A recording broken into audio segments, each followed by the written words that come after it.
What I'd like to do is reflect upon the thematic apperception test for just a moment and then talk about the results of your need of achievement activity that we did.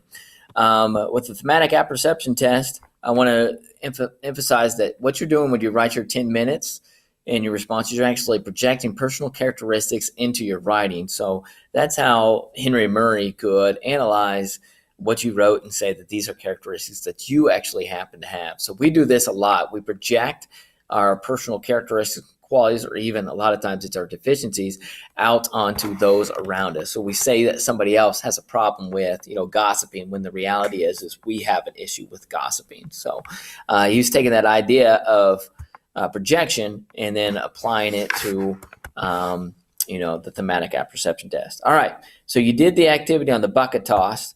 And I want to talk about people with a high need of achievement versus low need of achievement real quick. Okay. So people with a high need of achievement, they don't fear failure and they want to seek out something that's challenging. So again, that's the middle bucket there.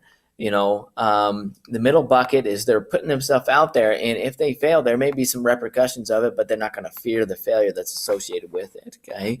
And then they're not going to choose the first bucket because that's too easy and they can't separate themselves. They're not going to choose the last bucket because luck is too much involved in that last one. But where I can really separate myself is in that middle bucket. So over the course of time, with a good amount of practice, I can separate myself from the other ball tossers by choosing that middle bucket there. So that would be the choice of someone with a high need of achievement, right?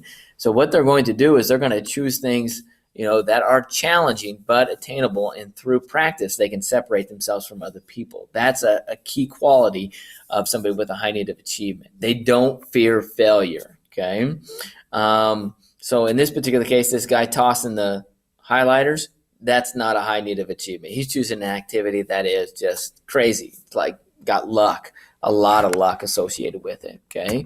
So characteristics of those with a low need of achievement, they have a lot of fear. Right?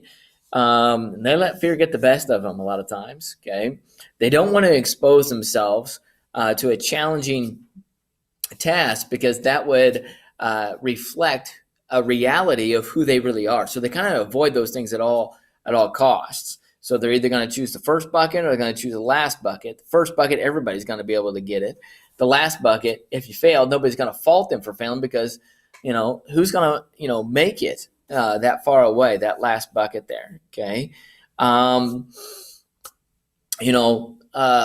see it a lot of times with, in sports, when we go up against a team that's a really good team, sometimes I get athletes that they start joking around a lot. And then at the end of the game, they'll say, well, we really didn't put forth our best effort.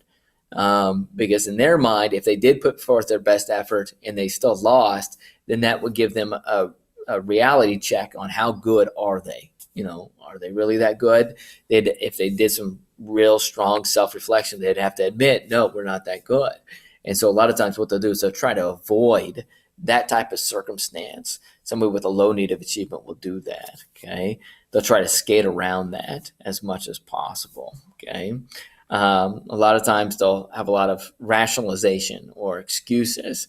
They'll say, I could have, been successful at this if I would have wanted to try, those type of things. Okay. Is there a correlation between high need of achievement and money? And most psychologists would say, yes, there is a correlation between those two things. Okay. The higher need of achievement that you have, the more likely you are to make more money in life. What about relationships? Most psychologists would say, yeah, those that have a higher need of achievement, commitment, perseverance, those are qualities and characteristics that they need to achieve. So, those qualities and characteristics work really well when it comes to extending one's relationship and not giving up on that relationship. Someone with low need of achievement, they're likely to walk away from something fairly quickly. Okay. Well, the last concept here is, can you teach need of achievement, right?